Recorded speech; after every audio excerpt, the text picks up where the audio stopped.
Buenos días. En esta ocasión, Nuevas Miradas presenta una entrevista en homenaje al Día Internacional de los Derechos de la Mujer.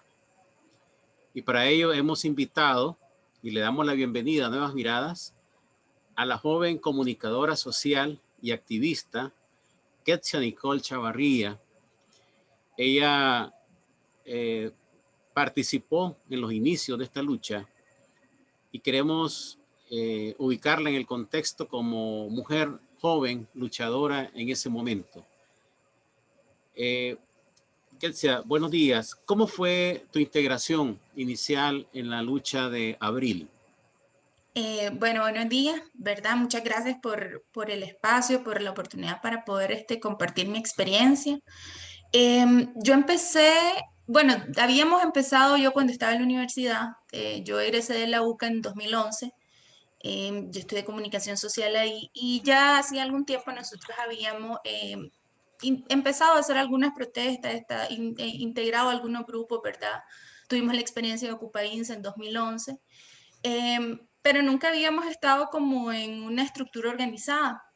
Cuando pasa lo de abril, que fue el primer día de la protesta frente a la UCA por el incendio en la reserva de Indio Maíz, yo estaba en mi oficina trabajando, normalmente salía muy tarde, unos amigos me llaman, unas amigas me llaman que iban a estar ahí, que si podía pasar saliendo, por motivos de trabajo no pude salir a tiempo, ¿verdad? Y de pronto solo escuché la llamada, vi las noticias en las redes sociales y obviamente fue un golpe súper chocante para nosotros porque ya habíamos, como le decía, tenido la experiencia de Ocupaín en 2011, ya sabíamos que eso podía pasar, pero no sabíamos que podía escalar el nivel que escaló.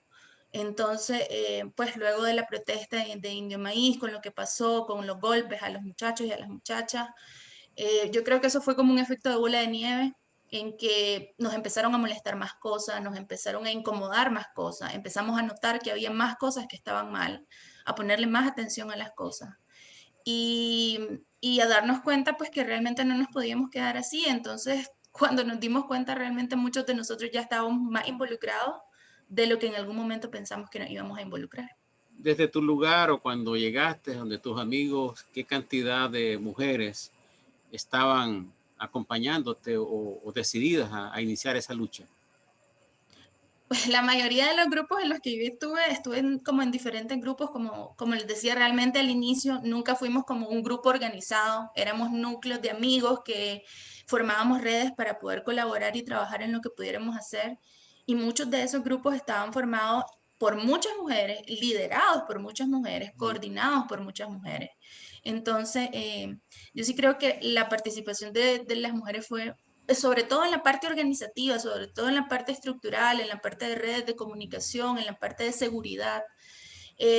Probablemente tal vez no se les veía tanto como se veía a los varones en un frente contra la policía, por ejemplo. Pero detrás de eso había una estructura de comunicación, de organización, de abastecimiento que estaba coordinada por muchas mujeres y muchas mujeres también liderando portones de universidades, defendiendo también. Y entonces, realmente contabilizarlas pues no es posible, pero Sí. sí, en mi experiencia fueron muchísimas mujeres súper valientes, súper inteligentes que participaron en todo el proceso de la insurrección de abril. Sí, claro, no se trata tampoco de números, sino que yo lo que quería ver era el peso de participación. Vea, se han creado muchos mitos alrededor de la lucha de abril. Hay quienes dicen que ustedes fueron enviados por el MRS, otros que ustedes no estaban vinculados a la política, que no les interesaba la política, que rechazaban los partidos tradicionales. ¿Qué comentarios le merecen a esos mitos y otros que se han creado pues, a lo largo de los 3 años que lleva esa lucha?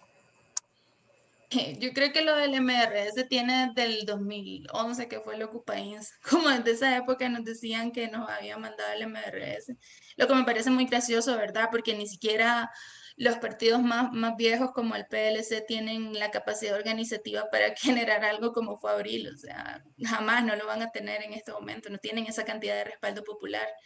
Eh, por ejemplo, otras cosas también que se crearon alrededor de eso que me hacen mucha gracia a mí es el hecho de que decían que nosotros eh, no nos interesaba la política. No es que no nos interesaba la política, hacíamos política de diferentes formas.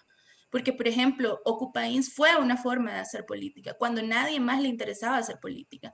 Muchos muchachos fueron a protestar frente a la asamblea.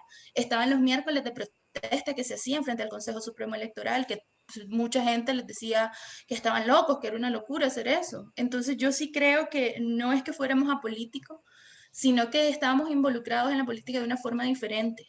Sí había como una apatía, creo yo, a integrar estructuras políticas, sigue habiendo esa apatía. Por ejemplo, la gente que yo conozco, incluso yo misma, no me es atractivo integrar o militar dentro de un partido, sobre todo un partido tradicional con las estructuras jerárquicas que tienen. Entonces, yo creo que más bien lo que tiene que entender mucha gente es que hay una resignificación de cómo hacer política, de que nosotros tomamos, hay una frase muy famosa que se repite mucho en las consignas, que es que lo personal es lo político, y nosotros así lo tomamos, como que cada acción personal y comunitaria que nosotros hacemos incide de alguna u otra forma en las políticas que se pueden generar, ¿verdad?, para beneficiar a la gente. ¿Cómo fue el impacto en sus familias? ¿Hubo apoyo? ¿Hubo alguna especie de reclamo? Eh, ¿Cuál fue la reacción de la familia cuando ustedes se lanzaron a la calle? Pues mi mamá al inicio, por ejemplo, mi mamá tenía mucho miedo. A mi mamá le vinieron muchos recuerdos de la época en que ella se tuvo que exponer. Mi familia se exilió durante la época del gobierno militar sandinista. Mi familia se exilió, entonces yo soy la segunda generación exiliada de mi familia. Ah, Entonces para mi mamá fue un golpe muy duro. Fue recordar y revivir ese servicio militar, ese proceso de exilio y al final pues ella sacrificó, entre comillas, el estar con nosotros por algo en lo que creía que era correcto. Sí, en alguna parte hubo reclamo en algún momento, pero yo sí creo que muchas de las mamás de nosotros, muchos de los papás de nosotros, entendieron de que hubo un momento de quiebre en abril en que nosotros dijimos, si nosotros permitimos que esto vuelva a pasar, si nosotros no hacemos nada, si nosotros volvemos a enterrar este tema y no hablamos al respecto y no sanamos estas heridas que estamos teniendo por este proceso de separación social, vamos a volver a lo mismo y no queremos eso. Entonces, creo que en cierta parte ahí hay una resistencia de parte de ciertas personas que vivieron ese primer exilio, ¿verdad? Esa primera época de guerra,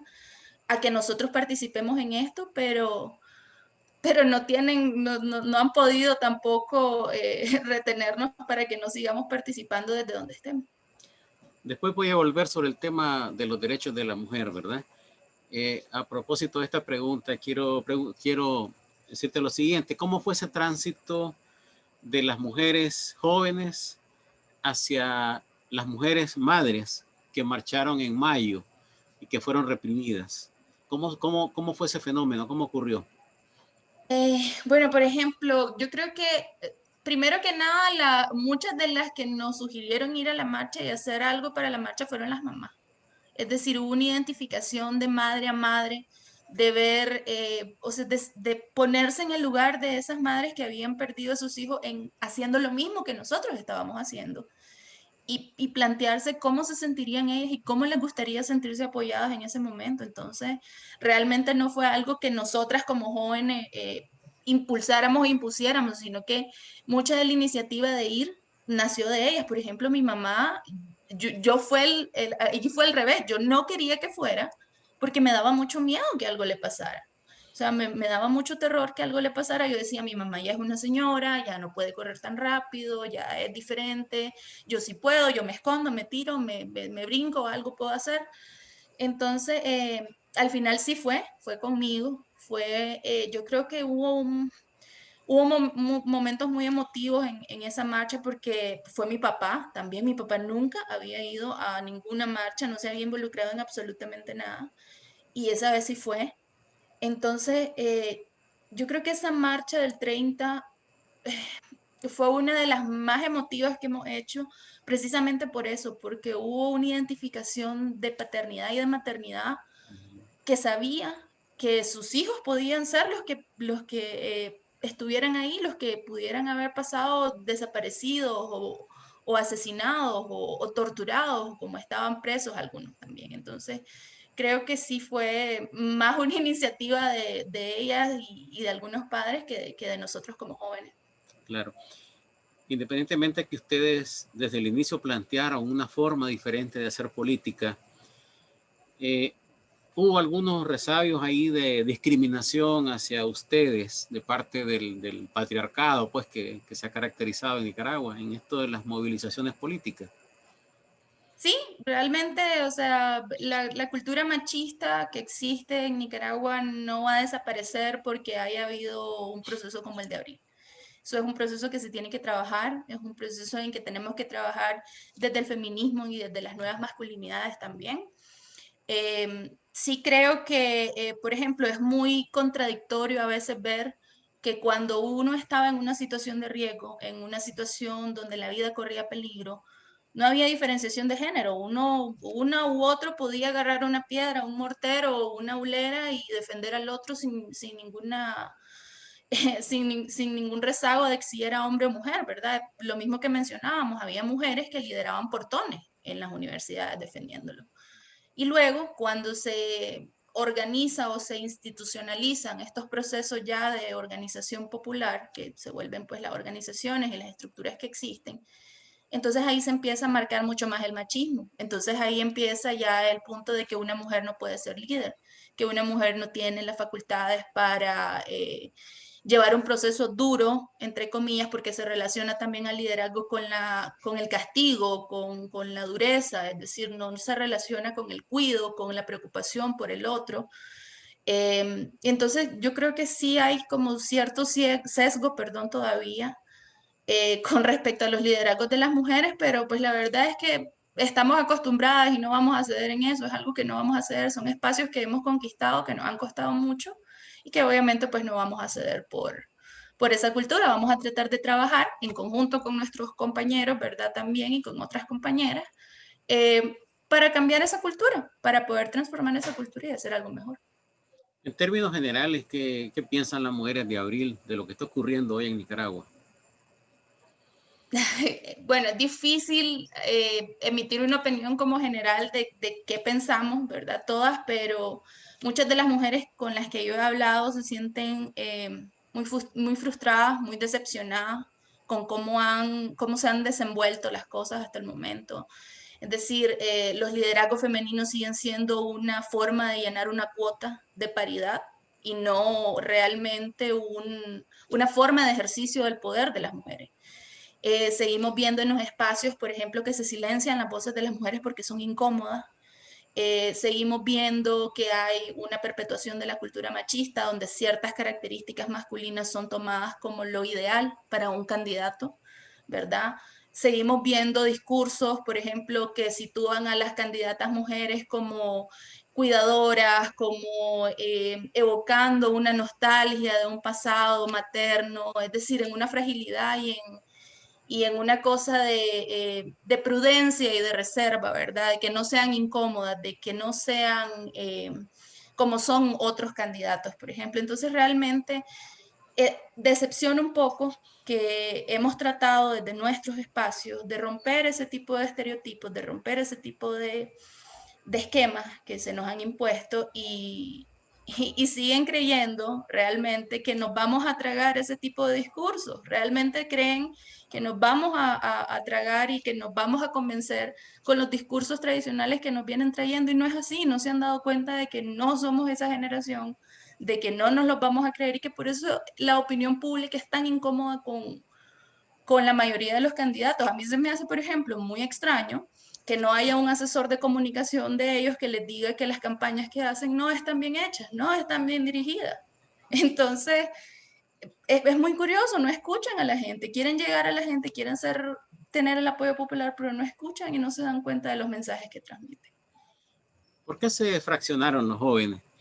Es decir, la juventud en abril se presentaba como crítica al sistema, crítica a todo lo que fuera política tradicional. Sin embargo, hoy vemos a jóvenes plegados a partidos, vemos a jóvenes Incluso en el mismo abril, mayo, surgieron dos jóvenes que dijeron que había que rescatar al Frente Sandinista, pues, y situaciones como esas, pues.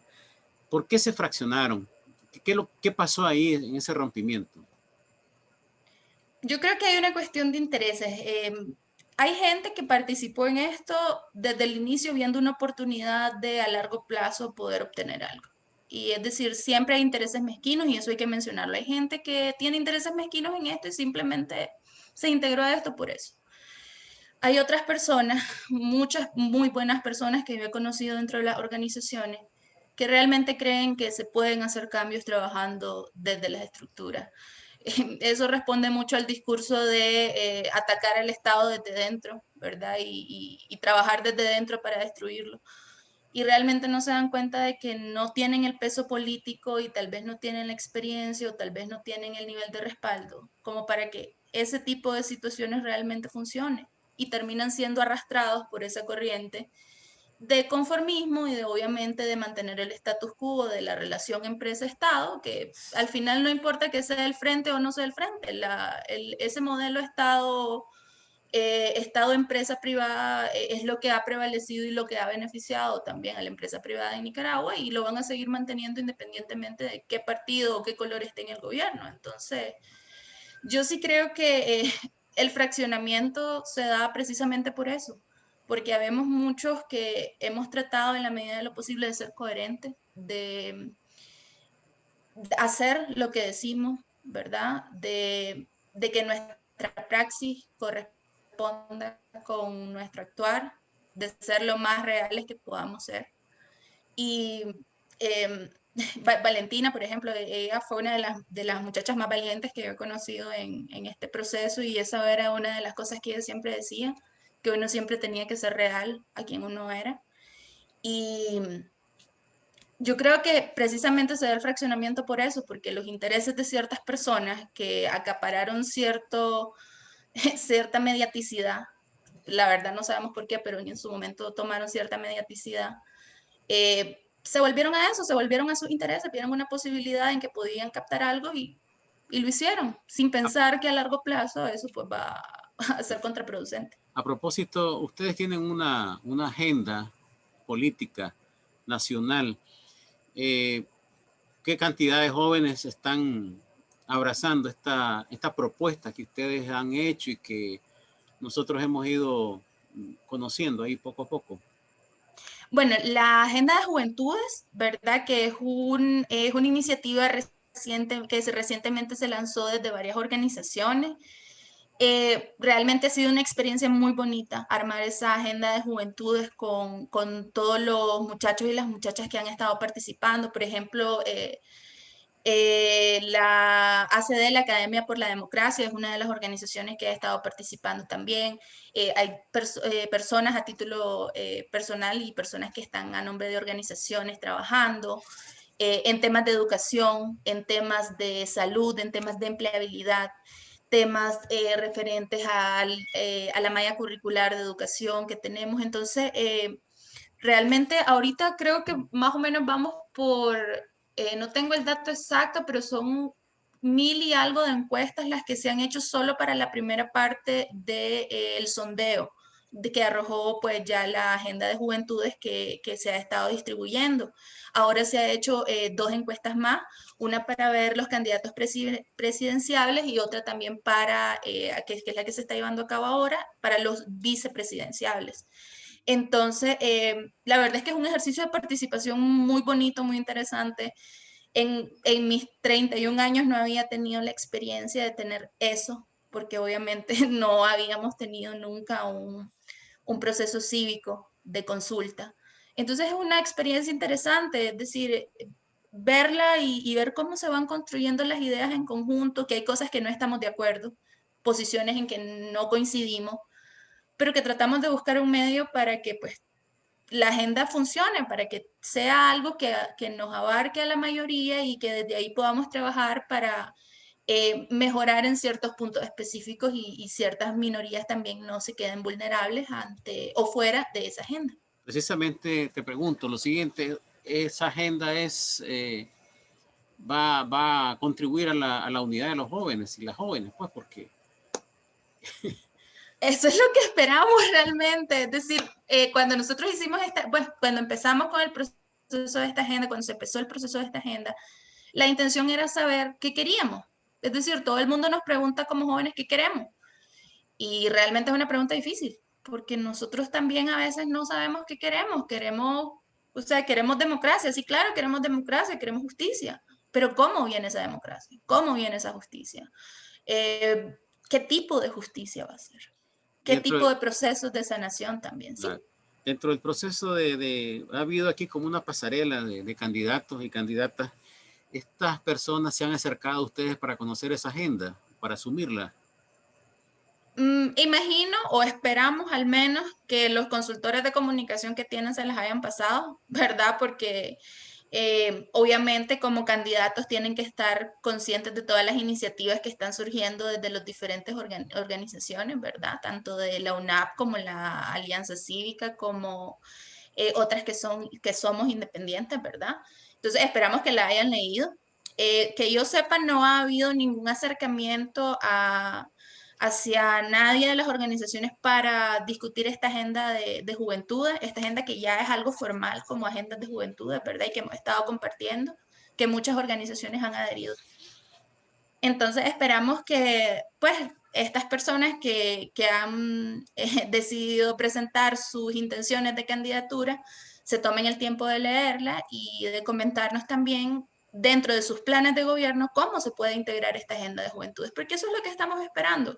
Creo que ha habido mucha entrevista y mucha cosa enfocada a por qué quieren ser presidenciables o por qué creen que pueden ganarle a un Ortega en las elecciones o sobre las mismas elecciones, pero no hay un plan de gobierno. No hemos visto de parte de ninguno de los candidatos un plan real donde diga cuáles van a ser las directrices para trabajar y sobre qué vamos a trabajar, sobre todo. Ketsia Nicole Chavarría, en un minuto, ¿cómo vive una mujer en el exilio? Duro, difícil, extrañando todo, extrañando la comida, extrañando la familia. Hay mucha discriminación también cuando uno no tiene un estatus migratorio regular. El trabajo es muy difícil, hay muchas compañeras acá en el exilio, muchas amigas acá en el exilio que es muy difícil lo que les toca, y aún así siguen haciendo activismo. Entonces yo creo que ser una mujer en el exilio es tener resiliencia, eso es ser una mujer resiliente y una mujer que sabe que hizo lo correcto y que estas son las consecuencias a veces de hacer lo correcto. Muchísimas gracias, Ketsia Nicole Chavarría, por la entrevista con Nuevas Miradas. Y recordamos a nuestros ciberlectores que la agenda de juventudes está en Nuevas Miradas íntegra para que aquellas personas que no han tenido acceso la lean y la suman, pues, porque realmente es un reconocimiento, debe ser un reconocimiento a los pilares de esta insurrección de lo que pasó en Nicaragua en abril de 2018. Muchísimas gracias, Nicole, y por tu tiempo y por atender la invitación de Nuevas Miradas. A ustedes muchas gracias por darnos la oportunidad de presentarles esta agenda.